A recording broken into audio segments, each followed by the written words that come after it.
Testing, testing, testing, ladies and gentlemen, welcome back to yet another show. First principles and methodologies. Oh my, the buzzing rave of importance when discussing philosophy.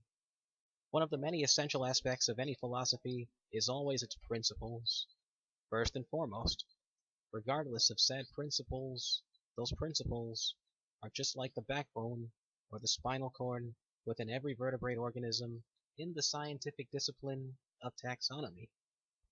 In other words, principles are the center foundation of every philosophy, whether it be thin or thick.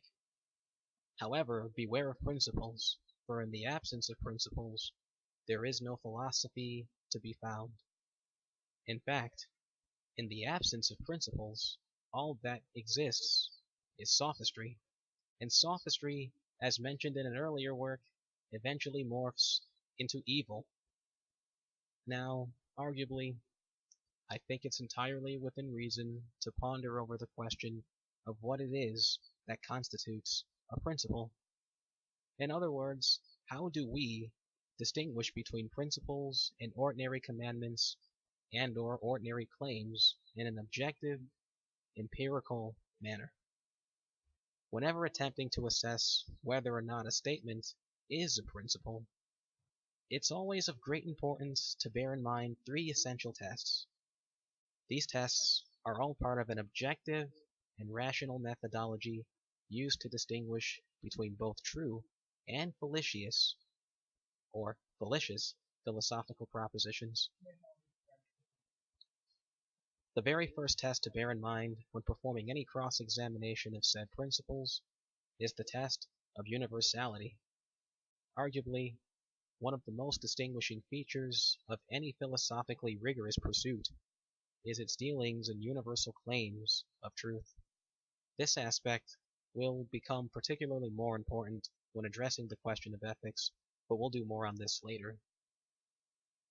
But continuing on, if any proposition is proposed, it has to be something of which is inherently universalizable,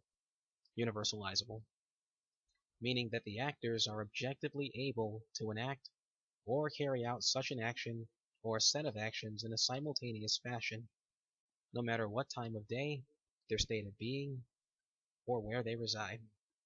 However, if the proposition is outside the context of actions or enactments, then that said proposal must compute with whatever remains as part of objective reality. For example, if I were to take up the mantle of, let's say, perfectionism as a philosophy, I would be met with an overwhelming abundance of errors and problems. The first is the problem with the realities of evolutionary biology, which states, in thesis and premise, that living things exhibit gradual changes over time, and that these changes correspond to changes within a particular environment.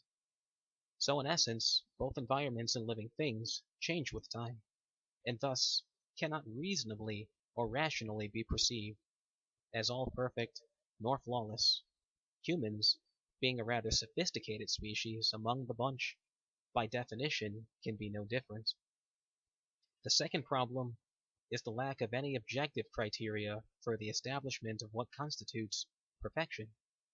If a person's perfection, or is a person's perfection determined by athletic abilities, multi-linguistic abilities, height, weight, size, race, ethnicity, eye color, hair texture, etc., I think you get the gist. I'll leave the listeners to fill in the rest.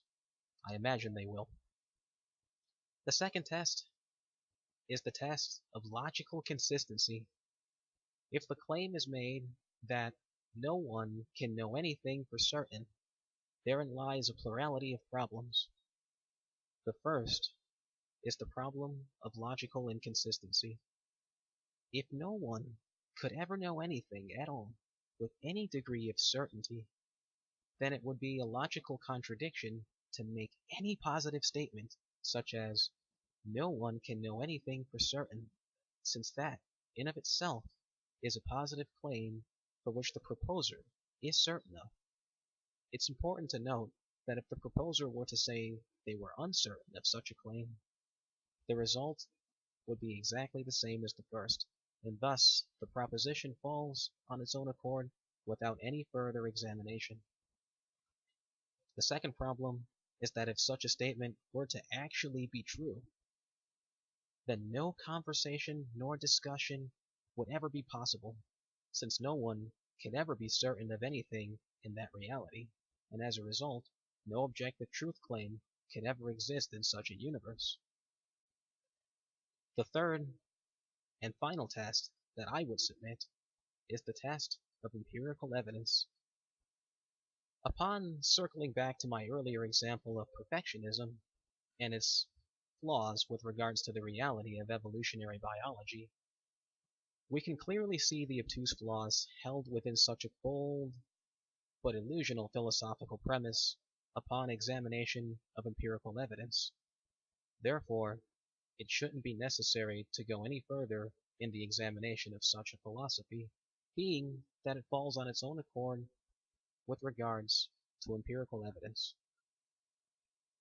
Whenever cross-examining any set of principles, these three tests are all part of a rational methodology by which one can use to either confirm or reject the forgery of a mere infinite number of philosophical propositions. This rational methodology is part of the undermining roots of both truth and wisdom within the intricate but rather eloquent world known as philosophy. Thank you. Oh, glad we're through with that. So, I'd always like feedback. Let me know what you think, dislike, or likes. Jot down your initial thoughts. Anything is greatly appreciated. But I think I'll stop here. This is a wrap, and until the next time, signing out.